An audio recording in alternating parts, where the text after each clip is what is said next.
May munting buhay na unti-unting nabubuo.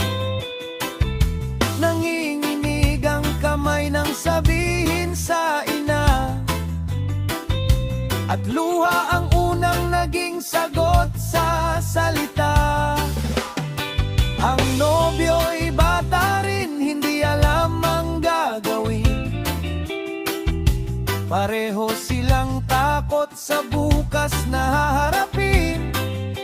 Mga pangarap na dapat sana'y unti-unting abutin. Napilitang